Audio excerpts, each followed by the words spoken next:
Eu não sei se na sua geração, na minha, com certeza. A escola era uma extensão da família.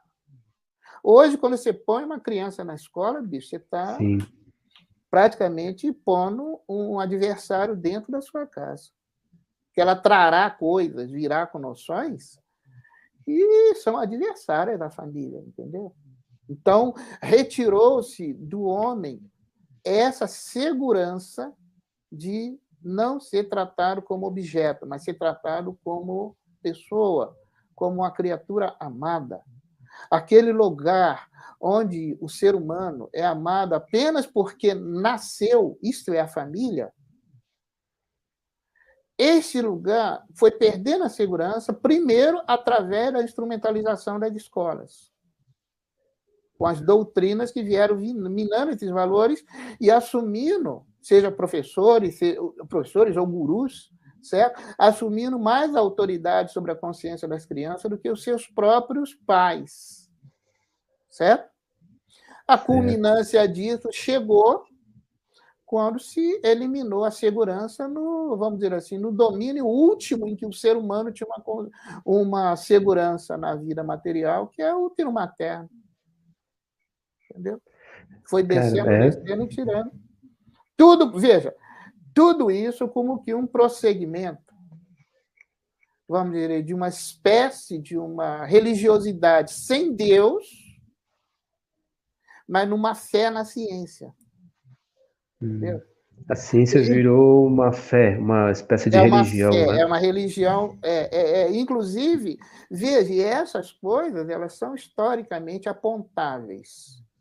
E veja bem, um salto terrível que teve aí nos últimos tempos, a Segunda Guerra Mundial foi um salto terrível sobre vários aspectos, mas teve um que eu gostaria de chamar a atenção, que é o seguinte. Hoje em dia, não há muita dúvida de que era desnecessária a soltura das duas bombas no Japão, né? Que foram experimentações,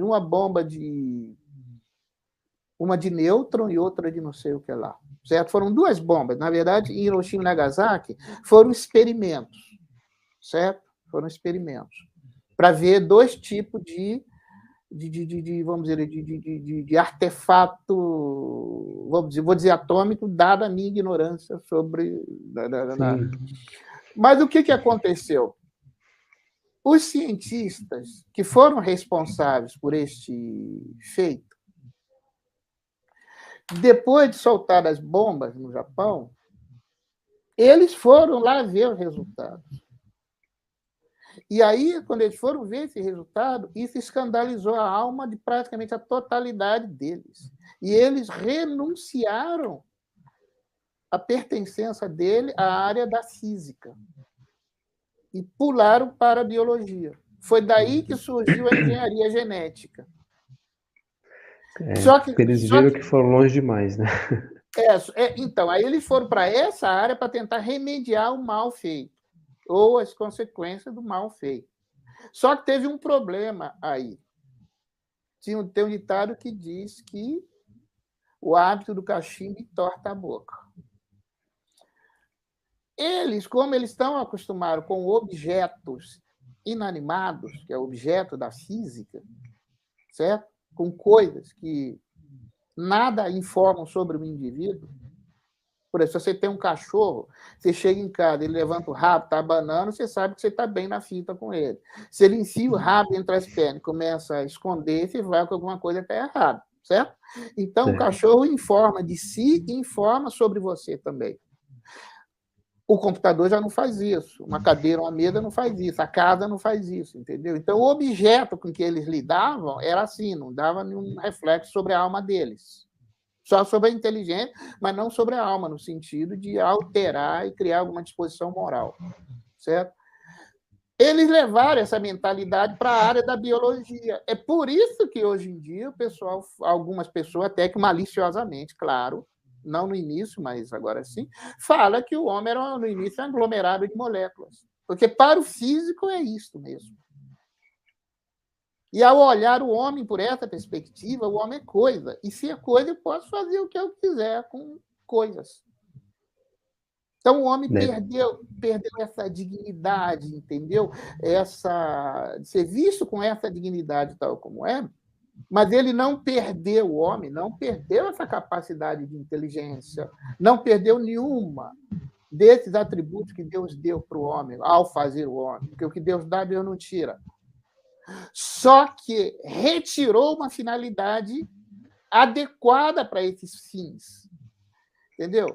O homem ficou mais ou menos assim. Imagina que você estude música, você se torna um compositor de música clássica, erudita, um instrumentista de primeira grandeza e coisa e tal, aí você é colocado para viver numa população, por exemplo, onde o problema do dia a dia é conseguir comida. Uhum. Então, você é o grande maestro no meio de uma pessoa que vive na indigência. Com o tempo, o que vai acontecer? Você vai acabando e entrando na indigência também, e a sua inteligência não vai servir ao bem, à estética, ou à música. Entendeu? Vai servir a outra coisa. É mais ou menos essa a condição do homem, e as psicologias têm brotado disso daí, dizendo que o homem é isto, é esta porcaria que vemos. Não é verdade. E quem conserva essa noção de que isso não é verdade é justamente a igreja. Que tirou a dignidade humana, né? O homem virou nada, né? O homem virou coisa. É só mais um animal, né? Já vi eles falando, o homem é um animal racional, pronto, né? Aí tira Deus da jogada, aí pode fazer o que quiser. A gente vê os cientistas, né? Alguns até na Segunda Guerra mesmo, há pouco tempo atrás também fazendo experiências nas pessoas, né? Até que a gente nem sabe o que estão fazendo por aí, né? Clonagem, assim vai. Porque se acham deuses mesmo, né? Sim. E não acreditam mais em Deus, né? Acreditam neles mesmos, né? Então aí perde o controle, né? O negócio sai do controle. Que nem lá em Hiroshima, né? Eles saiu do controle, né? Fizeram algo que destruía uma cidade. Hoje em dia tá pior, né? Se for jogar, destrói um país inteiro, né? Que nem tava até essa ameaça, né, há pouco tempo, né, lá do Putin, né? Mas estamos vivendo tempos difíceis, né? Onde não se acredita mais em Deus, né? Os grandes líderes, né? É mais a ciência sem Deus, ela perde o controle, né? Sim. E as pessoas, sejam elas cientistas ou não,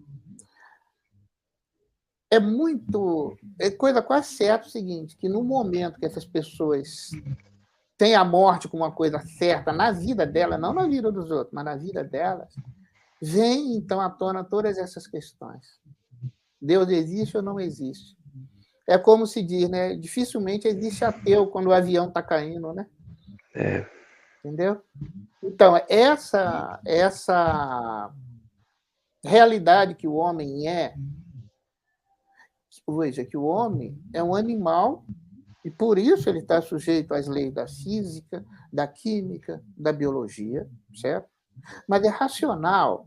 Então, ele está sujeito também, vamos dizer, a outras leis. Ele tem outras possibilidades. O homem é uma criatura livre, sempre é uma criatura livre. Então, veja, por mais opressor que seja o regime, a ditadura que seja o regime, mas o homem é sempre livre, sempre escapa. Não todos, mas sempre escapa. O homem, enquanto tal, ele sempre escapa. Então, a questão de Deus é porque a inteligência do homem é tal que ele é capaz de, vamos dizer, de perceber o que é próprio tanto do que é inferior a ele. Por exemplo, hoje a gente é capaz de compreender a psicologia dos animais, assim, a linguagem, a comunicabilidade dos animais. Mas a gente é capaz de compreender também o que está acima, aquilo que é próprio de Deus, aquilo que é próprio dos anjos, entendeu? Que está acima dos homens e abaixo de Deus. O homem é capaz de compreender, sempre vai ser capaz de perceber essas diferenças, certo? Ele sempre vai ser capaz de perceber essa diferença. Então, a questão não é assim que o homem deixou de ser o que é que ele pode. Não, o homem deixado por sua própria conta, certo? Ele vai decair mesmo. Ele vai decair mesmo. Porque ele não foi criado pronto e para ser terminado.